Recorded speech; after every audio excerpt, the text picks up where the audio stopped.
Untuk kamu yang hampir 12 jam hidup bersama internet, jangan mudah tergiur dengan kemudahan dunia maya. Karena jika kamu gak hati-hati, identitasmu bisa dicuri dan dimanfaatkan untuk melakukan penipuan maupun kasus kejahatan lainnya. Jadi tetap semangat buat kamu yang lagi berjuang. Selamat nonton dan selamat beristirahat. Bocah ini namanya Alex. Ia dan keluarganya merupakan imigran dari Ukraina yang mengadu nasib ke Kanada untuk memperoleh kehidupan yang lebih baik. Sayangnya kemampuan mereka hanya dapat membawa keluarga ini tinggal di sebuah kota kecil bernama Ontario. Hari demi hari berlalu, tetapi keluarga Alex belum juga keluar dari jurang kemiskinan. Ayahnya tidak bekerja, padahal harus membayar uang tagihan rumah setiap bulan. Hal ini jugalah yang membuat orang tua Alex sering bertengkar. Namun untungnya, pada suatu hari ibu Alex mendapat pekerjaan dari temannya sebagai asisten pegawai bank. Untuk menunjang kepekerjaan itu, ibu Alex diberi seperangkat komputer yang diam-diam sering dimainkan oleh anaknya. Secara nggak langsung, Alex pun mempelajari situs-situs internet sampai ia mendapatkan uang dari sana. Karena ekonomi keluarganya yang tidak segera membaik, Alex pun mengumpulkan uang itu untuk persiapan biaya kuliahnya. Permasalahan keluarga Alex semakin buruk. Kedua orang tuanya semakin sering bertengkar sehingga Alex lebih banyak menghabiskan waktunya di luar rumah. Suatu hari, ia mendengar berita tentang komunitas hacker dark web yang dipimpin oleh seorang dengan nama Zid. Komunitas ini berhasil membajak bank yang dampaknya dapat mempengaruhi harga saham di dunia. Namun saat ini Alex tidak memberi perhatian lebih pada berita ini. Dan esok paginya ketika Alex pulang ke rumah, ia melihat ibunya sedang menangis. Sedih ternyata ibunya telah dipecat dari bank, sehingga mereka akan kesulitan melunasi tagihan rumahnya. Hal ini menandakan jika mereka akan menjadi gelandangan karena kehilangan rumah. Akhirnya Alex pun memberikan seluruh tabungan kuliahnya kepada sang ibu. Ia meyakinkan sang ibu bahwa ia lebih bahagia jika uangnya digunakan untuk kepentingan keluarganya. Meskipun awalnya sang ibu menolak, ibu Alex pun akhirnya menerima uang itu. Lalu Alex berjanji ia akan mengumpulkan uang lebih banyak lagi. Akan tetapi, sejak saat itu Alex membenci bank telah memecat ibunya. Ia merasa bahwa bank telah merusak semua rencana masa depannya. Dan oleh karena itu, ia harus kehilangan seluruh tabungannya. Padahal waktu kuliah sudah semakin dekat. Namun tiba-tiba Alex teringat komunitas dark web yang berhasil membobol sistem bank. Ia pun berniat untuk bergabung dalam komunitas itu. Tapi untuk menjadi anggota di sana, ia harus menjalankan satu syarat, yaitu mencuri identitas seseorang melalui kepemilikan kartu ATM. Oleh karena itu, Alex mengincar temannya yang kaya raya sekaligus menyebalkan di sekolah sebagai korban pertamanya. Dan ternyata hal itu cukup mudah, sehingga Alex berhasil bergabung dalam dark web ini. Akhirnya ia pun mulai mencari uang melalui situs tersebut.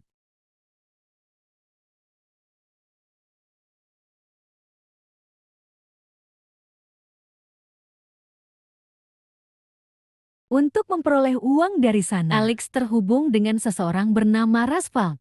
Ia diberi pekerjaan yang mudah, yaitu memasarkan barang-barang ilegal yang ia peroleh dari pasar gelap. Barang-barang itu dijual dengan lebih rendah dari harga biasanya, sehingga Alex dapat menjualnya dengan gampang. Selain itu, untuk memperoleh lebih banyak uang, Alex juga membobol situs online yang rentan, lalu menjual data para konsumen yang ia curi dari sana. Dan dalam sekejap, Alex telah berhasil mengumpulkan uang $30 juta yang dapat ia gunakan untuk biaya kuliahnya. Setelah itu, Alex pergi ke Toronto dan berjanji akan mengirim uang setiap bulan untuk kedua orang tuanya. Namun sayang, ia belum bisa masuk kuliah karena telat bayar SPP. Dan oleh karena itu, Alex sekarang hanya berpikir untuk melanjutkan kehidupannya dengan mengandalkan internet dan komunitas dark webnya seperti yang pernah ia lakukan sebelumnya. Alex kembali menjual barang-barang ilegal dari pasar gelap. Namun kali ini ia menggunakan data konsumen yang ia dapat dari internet. Sayangnya pekerjaan ini ini tak semudah sebelumnya. Orang-orang di Toronto jauh lebih teliti, sehingga mereka malah mencurigai Alex akan menjual barang ilegal. Namun ternyata aksi Alex ini mengundang perhatian dari seseorang misterius yang terus mengikutinya dari tadi. Setelah Alex hampir putus asa karena jam tangannya tidak segera terjual, orang ini pun menemui Alex dan mengenalkan dirinya kepada C. Ia pun berkata bahwa ia bisa menjual barang itu dengan harga tinggi asal Alex memberitahunya untuk mendapatkan barang itu. Dan dalam waktu singkat, saya ternyata berhasil menjual barang Alex. Sejak saat itu, Alex bekerja sama dengan Sai dalam bisnis ini. Ia berperan sebagai orang yang akan mendapatkan barang-barang mewah ilegal seperti ponsel, perhiasan maupun alat-alat elektronik dari pasar gelap. Sedangkan saya adalah orang yang akan menjual barang itu pada para konsumen. Saya juga mengajari Alex untuk lebih percaya diri supaya mereka bisa mendapat lebih banyak konsumen. Kerjasama ini ternyata berhasil membuat mereka mendapatkan keuntungan yang berlipat ganda. Alex akhirnya bisa memenuhi janjinya untuk mengirim uang bulanan kepada orang tuanya. Dan ia juga bisa menabung untuk dirinya sendiri. Beberapa bulan kemudian, sudah tiba waktunya Alex untuk masuk kuliah. Namun karena Alex mengingat keinginannya untuk balas dendam kepada bank melalui komunitas Start Web, ia pun meninggalkan kuliahnya dan memilih melanjutkan pekerjaannya. Akan tetapi, untuk yang satu ini Alex menjalankan rencananya dengan lebih serius. Ia mengincar para pegawai bank yang korupsi untuk menghukumnya karena telah membuat sistem perbankan tidak adil di sini. Syke juga berperan penting karena ia memiliki banyak kenalan untuk menjalankan rencana Alex. Hal pertama yang dilakukan adalah menggunakan black card milik pria Kolombia yang merupakan pegawai bank, lalu menguras habis uangnya di sana. Namun Alex sudah mempunyai feeling jika aksi mereka berbahaya. Tapi saya meyakinkan Alex bahwa mereka akan berhasil melakukannya. Malamnya Alex pun memberanikan diri untuk penyamar, lalu menarik uang tunai dari black card itu.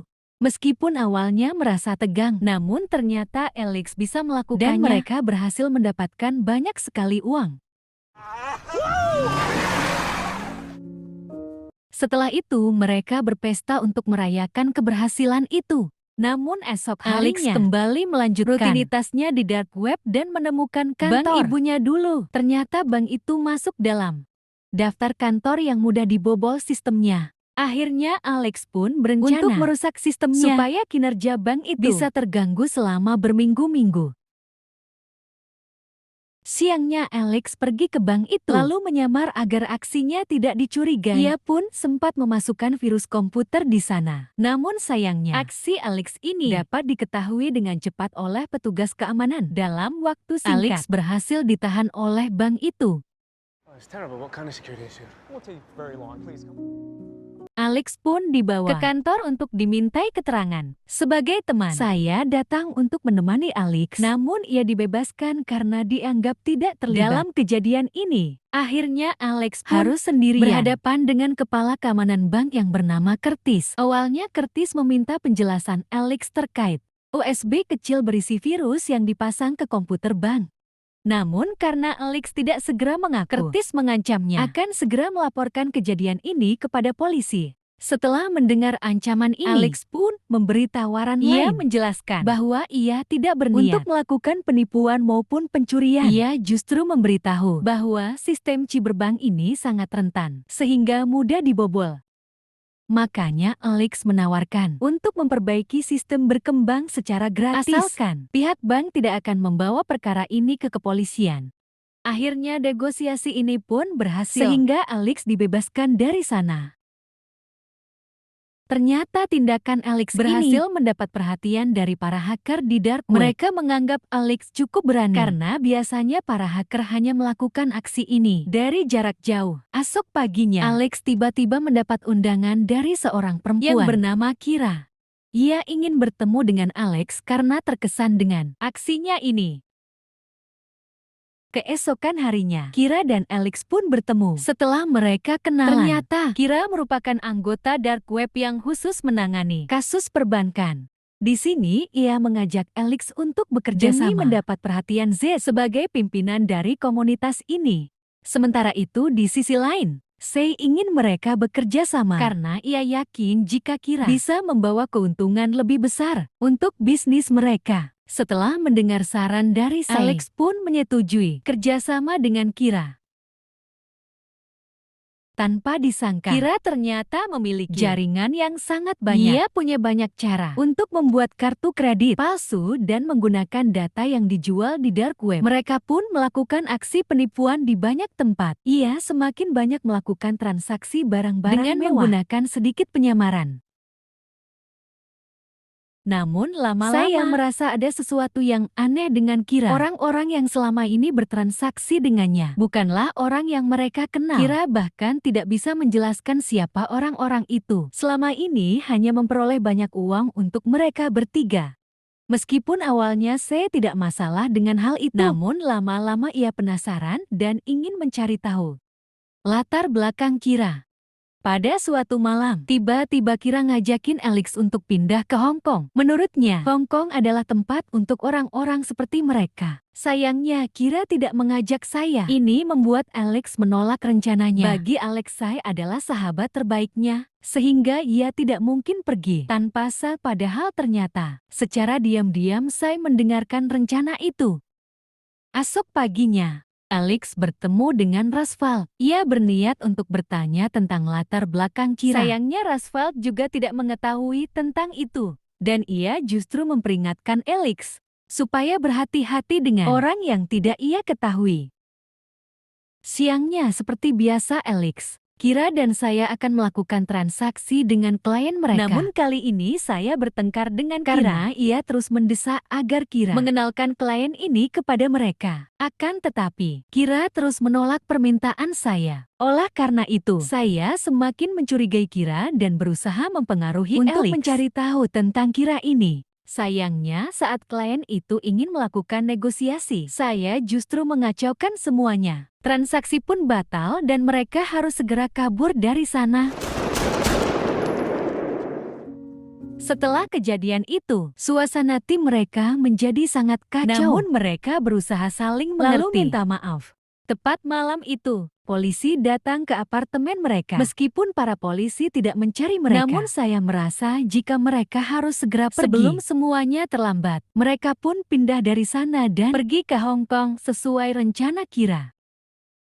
Selama di Hong Kong, Alex menyewa apartemen mewah sebagai rumah baru mereka. Kehidupan mereka pun berlanjut dan tetap melakukan aksi penipuan dengan menggunakan kartu kredit dan identitas palsu seperti sebelumnya.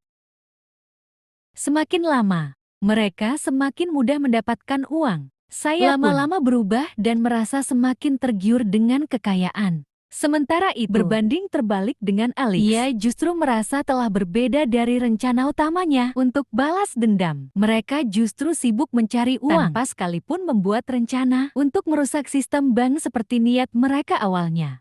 Oleh karena itu, Alex ingin mendapatkan perhatian supaya pimpinan dark web itu bisa membantunya untuk melakukan rencana ini. Namun saya tidak memperhatikan rencana Alex. Ia memilih sibuk untuk menikmati uang yang telah mereka dapatkan. Dan ternyata hari ini adalah hari ulang tahunnya. Alex pun lama-lama khawatir dengan kondisi Ia merasa Jetty sahabat yang buruk tidak memperhatikan Sai. Dan kekhawatiran itu terbukti saat Sai terlibat kerusuhan dengan orang-orang yang ada di bar. Mereka berdua pun ditahan polisi. Namun untungnya, beberapa saat kemudian Kira berhasil membebaskan mereka. Akan tetapi, Kira tidak menjelaskan siapa orang yang berhasil membebaskan mereka dari tahanan. Ia hanya menyebut orang itu sebagai pamannya. Keesokan harinya, saya kembali menggunakan kartu ATM palsunya. Hal ini membuat Alex marah karena kemarin mereka telah berurusan dengan polisi. Jika mereka semakin tergila-gila dengan tidak menutup kemungkinan mereka akan kembali ditahan oleh polisi. Dan oleh karena itu, Alex pun mengusir saya dari timnya. Malamnya Kira menjalankan rencananya untuk melakukan pembobolan uang di beberapa mesin ATM dan diberi tanda dark web supaya mendapat perhatian dari Z. Namun ternyata setelah melakukan itu, Kira merasa nggak nyaman. Ia ingin pergi dari sini dan menikmati uang yang telah mereka kumpulkan. Ia ingin bersantai dan tidak terus terlibat dengan polisi maupun para mafia seperti yang selama ini mereka lakukan. Akan tetapi saat Kira mengatakan rencananya, Z malah menghubungi mereka. Ia merasa terkesan dengan keberanian tim Alex. Akhirnya Alex pun mengajak bertemu, meskipun Kira sudah punya firasat yang buruk tentang hal ini. Namun mereka tetap memutuskan untuk bertemu di luar Pulau Hong Kong. Namun ternyata semua ini tidak seperti yang dibayangkan oleh Alex. Ia tidak menyangka jika markas Z dijaga ketat seperti markas mafia. Akan tetapi, Alex tetap mengutarakan rencananya untuk memperoleh dukungan dari Z demi menuntaskan balas dendamnya. Z pun menjelaskan bentuk kerjasama mereka dan memberi peringatan. Jika Alex gagal dalam kerjasama ini, maka ia harus membayarnya dengan nyawa. Setelah bertemu dengan Z, saya menelpon Alex dan mengatakan bahwa ia menyesal. Ia kini juga sudah kembali ke hotel menunggu Alex pulang. Sayangnya tanpa diketahui oleh Alex, saya telah diincar oleh anak buah pria kelambau yang dulu black card-nya pernah ia curi. Dalam waktu singkat, saya pun dibunuh di tempat. Begitu ia pulang ke hotel, Alex merasa terkejut melihat saya yang udah nggak bernyawa. Sayangnya mereka tidak bisa menghubungi polisi. Mau nggak mau ia hanya bisa kabur bersama Kiral, meninggalkan saya. Akhirnya Alex pun harus melanjutkan hidup dan menuntaskan misinya bersama Z. Di sini, Alex harus bekerja sama dengan orang-orang lain untuk membunuh kepala Bank Sentral Amerika. Namun Kira ingin mengajak Alex kabur karena ia tidak ingin berada dalam misi ini. Tetapi Alex berusaha meyakinkan Kira jika misi ini harus mereka kerjakan untuk membalaskan dendam mereka atas ibu Alex dan kematian Se. Akhirnya Kira pun menuruti Alex dan rencana itu pun berhasil. Gak butuh waktu lama, berita penembakan kepala Bank Sentral itu langsung menyebar ke seluruh dunia. Seiring dengan kejadian itu, kepanikan mulai meladai dunia. Semua orang di bidang perbankan membicarakan hal ini hingga membuat perubahan pada pasar saham dunia. Padahal ternyata, orang yang ditembak itu bukanlah orang sebenarnya. Ia hanya menyamar dan sengaja melakukan ini untuk membuat kehebohan Alex. Dan Kira yang belum sempat kabur, akhirnya harus tertangkap begitu keluar dari hotel mewahnya. Beberapa saat kemudian, Alex menyadari bahwa ia telah diculik oleh orang-orang gak dikenal. Dan pada saat yang sama, ia telah kehilangan Kira. Sekaligus laptop dan kartu identitas. Identitasnya juga sudah dihancurkan. Akhirnya Alex pun pergi ke Bangkok karena ia ingat bahwa Kira pernah berjanji untuk menemuinya di sana. Setelah sampai di Bangkok, Alex merasa kesepian. Ia pun menghubungi orang tuanya dan berjanji untuk segera pulang dalam waktu dekat. Malamnya Alex menginap di sebuah hotel kecil untuk istirahat. Meskipun ia juga tak pernah benar-benar istirahat karena terus teringat dengan Kira. Esok harinya Alex kembali ke titik temunya dengan Kira. Namun ternyata Kira tidak pernah menemuinya. Akhirnya Alex pun pergi ke warnet untuk mencari informasi tentang Kira. Di sini Alex mengetahui jika Z dan telah ditangkap dan salah satu komplotan itu ternyata adalah Kira yang telah ditembak akibat melarikan diri dari agen AFP. Alex hampir tidak percaya dengan berita yang ia temukan.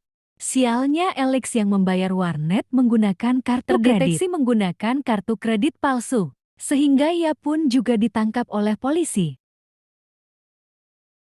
Alex pun dipenjara tanpa diberi kesempatan untuk melakukan pembelaan. Meskipun ia berkali-kali memprotes karena ia ingin mengetahui informasi mengenai Kira. Para polisi itu tidak memperhatikan Alex hingga Alex pun merasa frustasi.